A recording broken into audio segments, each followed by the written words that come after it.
अस्सलामु अलैकुम वरहमतुल्लाहि वबरकातुहू। उम्मीद है आप सब खैरियत से होंगे।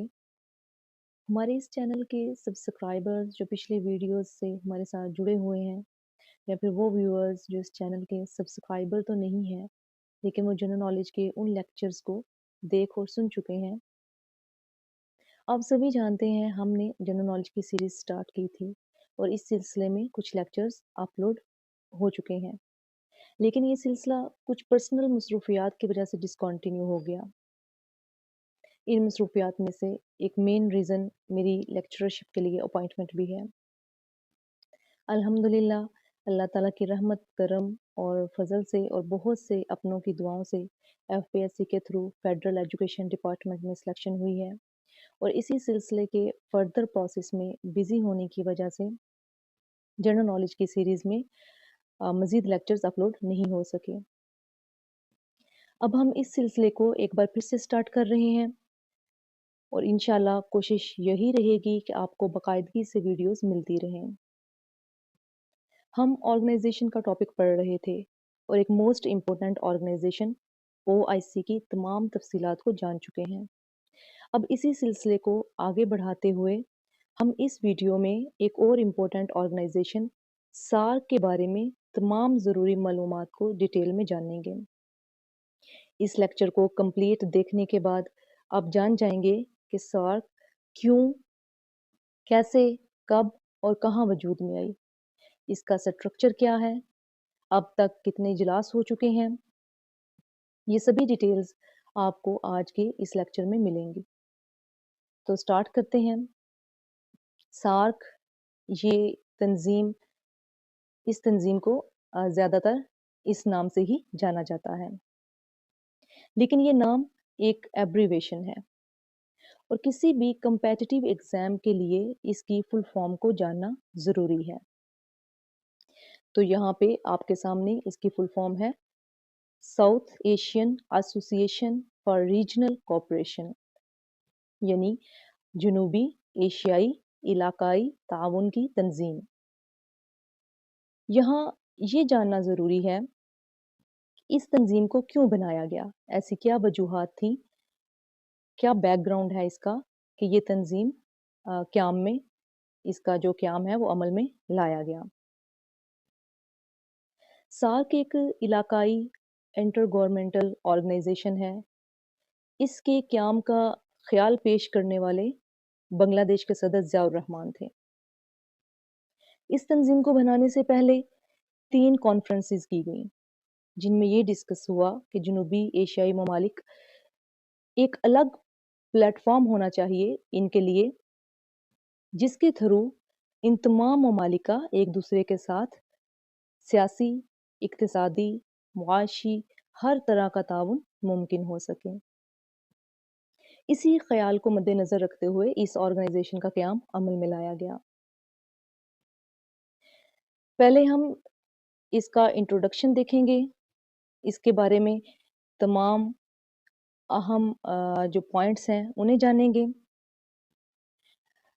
इंट्रोडक्शन में हम ये देखेंगे कि इस ऑर्गेनाइजेशन को कब फाउंड किया गया, कब इसको स्टैब्लिश किया गया।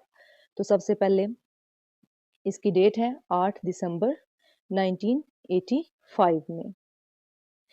कहाँ पे इसको स्टैब्लिश किया गया, कौन सा कंट्री है, तो बांग्लादेश के कैपिटल ढाका में इसका क़याम अमल में लाया गया। फाउंडर नेम, यानी इसके जो बानी हैं जिन्होंने इस तंजीम को बनाने की तजवीज़ पेश की, तो वो कौन है? Ziaur Rahman, president of Bangladesh.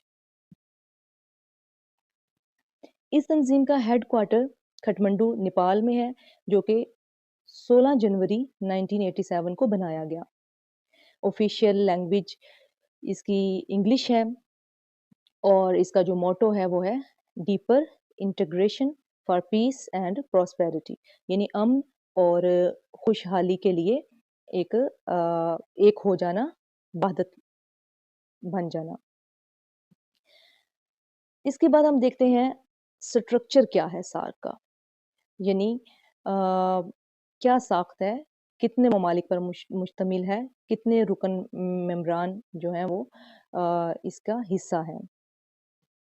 اگر بات کی جائے اس کے ٹوٹل ممبران کی، سارک کے ٹوٹل ممبران 8 ہیں، 8 کنٹریز ہیں جو اس کا حصہ ہیں۔ لیکن یہاں پہ ایک بات جاننا بہت ضروری ہے کہ جب اس تنظیم کو فاؤنڈ کیا گیا، اسٹیبلش کیا گیا، تب یہ ممالک 8 نہیں تھے۔ تو فاؤنڈنگ ممبرز اس تنظیم کے 7 ہیں، یعنی جب 1985 میں اسے اسٹیبلش کیا گیا تب 7 ممالک تھے جنہوں نے جو کہ اس کا حصہ بنے اور جنہوں نے مل کے اس تنظیم کو فاؤنڈ کیا۔ وہ 7 ممالک کتنے ہیں، کون کون سے ہیں؟ تو 7 کنٹریز ہیں: بنگلہ دیش، بھوٹان، انڈیا، مالدیوز، نیپال، پاکستان اور سری لنکا۔ ان کے نام جاننا اس لیے ضروری ہے کہ پیپر کے پوائنٹ آف ویو سے، یعنی پیپر میں کویسچن جو ہے وہ اس طرح سے بھی دیا جاتا ہے، آپشنز میں کنٹریز دے دیے جاتے ہیں اور سوال اس طرح سے آتا ہے، یا تو یہ پوچھا جاتا ہے کہ کون سا کنٹری نیچے دیے گئے آپشنز میں سے سارک کا ممبر کنٹری ہے، یا پھر کون سا کنٹری سارک کا ممبر کنٹری نہیں ہے۔ تو اس کا کریکٹ آپشن سلیکٹ کرنے کے لیے ہمیں یہ جاننا ضروری ہے کہ کون کون سے ممالک ہیں جو سارک کا حصہ ہیں۔ تو یہ تو ہو گئے وہ 7 کنٹریز جو کہ اس کے فاؤنڈنگ ممبرانز ہیں، فاؤنڈنگ ممبرز ہیں۔ بٹ اگر بات کی جائے 8ویں ملک کی جو کہ بعد میں ایڈ ہوا، شامل ہوا اور اب حصہ ہے سارک کا، تو وہ کون سا ہے، کون سا ملک اس کا بعد میں حصہ بنا؟ وہ ہے افغانستان۔ افغانستان نے اپلائی کیا سارک کی ممبرشپ کے لیے 2005 میں، اور افغانستان نے جوائن کیا سارک کو 2007 میں۔ 2007 میں یہ ایک پرماننٹ ممبر بن گیا سارک کا۔ آبزرور ممبرز اس کے کتنے ہیں؟ تو وہ ٹوٹل 9 ہیں، ان میں 8 کنٹریز ہیں، 8 اسٹیٹس ہیں، اینڈ ایک آرگنائزیشن ہے جو کہ یورپین یونین کے نام سے جانی جاتی ہے۔ آبزرور ممبرز کون سے ہوتے ہیں، کون سے ممبر ہیں جو آبزرور کہلاتے ہیں؟ تو یہ تنظیم کے ساتھ جڑے تو ہوتے ہیں، لنک میں تو ہوتے ہیں، بٹ یہ اس تنظیم کے پرماننٹ ممبر نہیں ہوتے، مستقل حصہ نہیں ہوتے اس کا، تو انہیں آبزرور ممبر کہا جاتا ہے۔ ایڈمنسٹریٹو اینڈ ریجنل آفسز اس تنظیم کے کتنے ہیں؟ تو ٹوٹل 12 آفسز ہیں جو کہ اس کا انتظام اور علاقائی لیول پر اس کا انتظام چلا رہے ہیں، یا انتظامی سرگرمیاں جن میں ہو رہی ہیں، وہ ٹوٹل 12 آفسز ہیں۔ اس کے علاوہ ادر امپورٹنٹ جو انفارمیشن ہے اس آرگنائزیشن کی، اس میں ہم یہ دیکھیں گے کہ سارک ٹوٹل دنیا کا جو ایریا ہے، رقبہ ہے، اس لحاظ سے کتنے پرسنٹ ایریا کور کر رکھا ہے سارک کی تنظیم نے، اس کے ممالک نے، اور کتنے پرسنٹ پاپولیشن جو ہے پوری دنیا کی پاپولیشن کے مقابلے میں سارک کا حصہ ہے۔ اگر بات کی جائے ٹوٹل ایریے کی، رقبے کی، تو وہ 3% ہے پوری دنیا کے ایریے کے لحاظ سے، اس کے کمپیریزن میں۔ 21% پوری دنیا کی جو آبادی ہے اس کا 21% حصہ سارک کے ممالک کی آبادی ہے، اور یہ اس طرح سے یہ آبادی کے لحاظ سے دنیا کی سب سے بڑی علاقائی تنظیم ہے۔ 8 ممبر کنٹریز ہیں، ابھی ہم نے اسے پڑھا۔ 8 ممبر کنٹریز میں سے 2 ممالک ایسے ہیں جو کہ لینڈ لاکڈ کنٹری کہلاتے ہیں، ایک سری لنکا اور دوسرا ہے مالدیوز۔ لینڈ لاک کنٹریز کیا ہوتے ہیں؟ ایسے ممالک جو چاروں طرف سے زمین میں گھرے ہوں، زمینی علاقہ ہو یا دوسرے ممالک سے گھرے ہوئے ہوں، اور ڈائریکٹ ان کا سمندر کے ساتھ، سی کے ساتھ کوئی کنیکشن نہ ہو، یا ان کی باؤنڈری جو ہے وہ سی کے ساتھ اٹیچ نہ ہوتی ہو، بلکہ انہیں سمندر تک پہنچنے کے لیے کسی دوسرے زمینی علاقے سے، ملک سے ہو کر گزرنا پڑے، تو انہیں لینڈ لاک کنٹریز کہا جاتا ہے۔ لینڈ لاک کنٹریز کے بارے میں انشاءاللہ جلد ہی ایک ڈیٹیل ویڈیو آئے گی جس میں ہم جانیں گے کہ ٹوٹل دنیا میں لینڈ لاک کنٹریز کتنے ہیں، اور کون سے بر اعظم میں لینڈ لاک کنٹریز موجود ہیں، اور کون سا ایسا بر اعظم ہے جہاں پہ کوئی بھی لینڈ لاک کنٹری موجود نہیں ہے۔ نیکسٹ ہم یہ دیکھتے ہیں کہ سارک کے ممالک میں سے جو 8 ممبر کنٹریز ہیں، ان میں سے مسلم میجورٹی، مسلم اکثریتی علاقہ کون سا ہے؟ मुस्लिम मेजॉरिटी रखने वाला मुल्क मालदीव्स है। और अगर बात की जाए शरई तालीम की, लिटरेसी रेट की, तो क्वेश्चन पेपर में इस तरह से भी आता है कि साउथ एशियन ममालिक में से शरई तालीम किस मुल्क में सबसे ज़्यादा है, या सार के मेंबर कंट्रीज़ में से शरई तालीम या लिटरेसी रेट किस मुल्क का सबसे ज़्यादा हाई है। तो हाईएस्ट लिटरेसी रेट कंट्री जो रखता है वो है मालदीव्स, और कितने परसेंट है? 98%।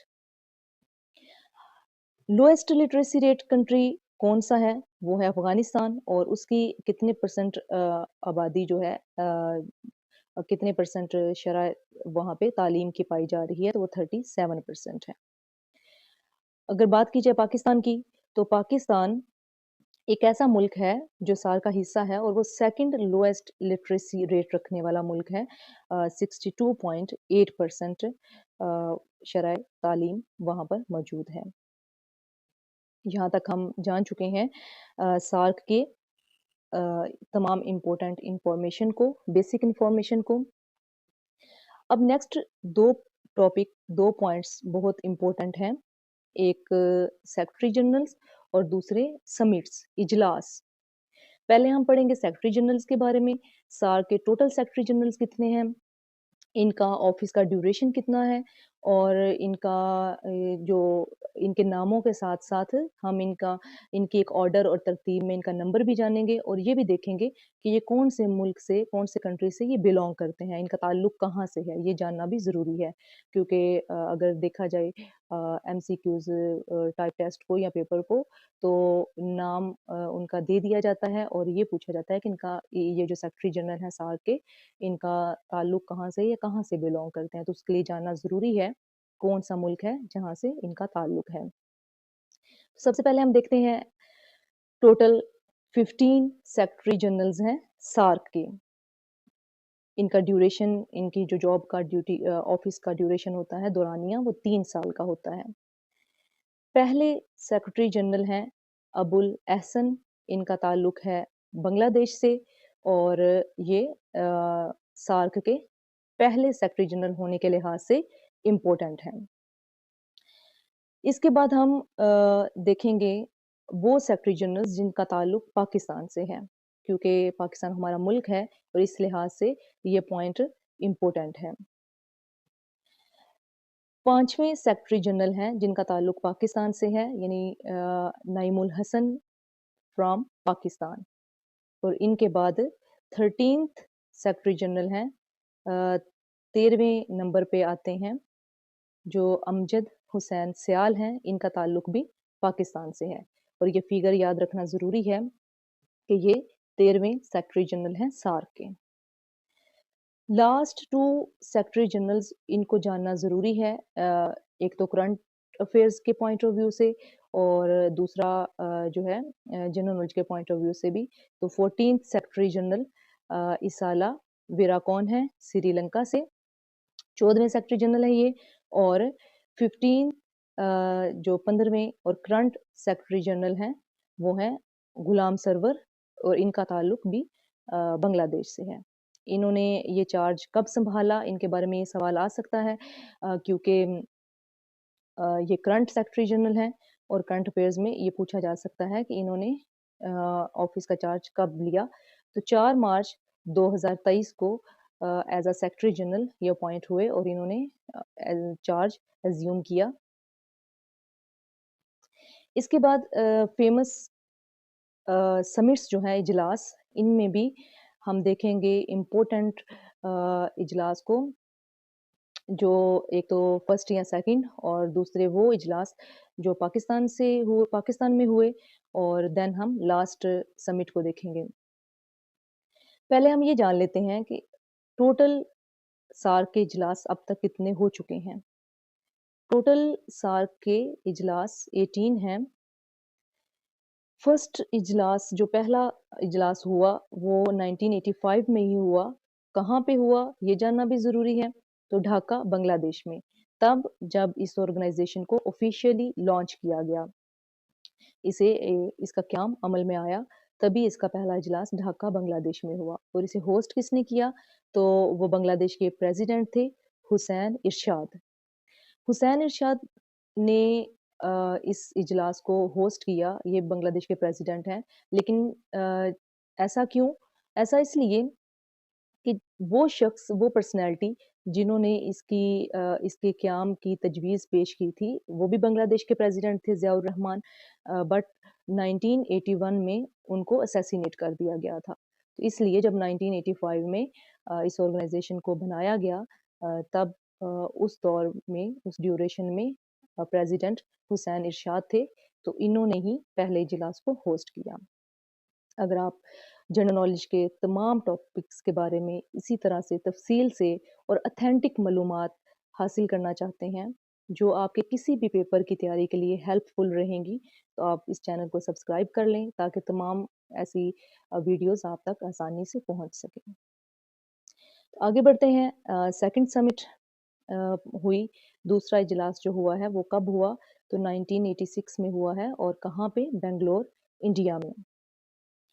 तीसरा इजलास इसका इस वे में इम्पोर्टेंट है कि ये उस इलाके में हो रहा है, वहाँ पर हो रहा है जो इसका सार्क का हेडक्वार्टर है, जहाँ पर अभी हमने स्टार्ट में से पढ़ा कि खटमंडू, नेपाल में इसका हेडक्वार्टर है। तो हेडक्वार्टर में उस इलाके में होने वाला ये पहला इजलास है और वैसे सार्क का ये तीसरा इजलास है, थर्ड समिट है। तो ये कब हो रहा है? 1987 में। तो हमने ये भी देखा कि जो हेडक्वार्टर है इसका परमानेंट, वो भी 1987 में ही एस्टेब्लिश किया गया खटमंडू, नेपाल में। तो ये थर्ड इजलास वहीं पे हो रहा है। आगे बढ़ते हैं। फोर्थ समिट, चौथा इजलास, इसका इसलिए इम्पोर्टेंट है कि ये हुआ पाकिस्तान, इस्लामाबाद में। इस पाकिस्तान में सार्क के इजलास जो अब तक हो चुके हैं वो 2 हैं।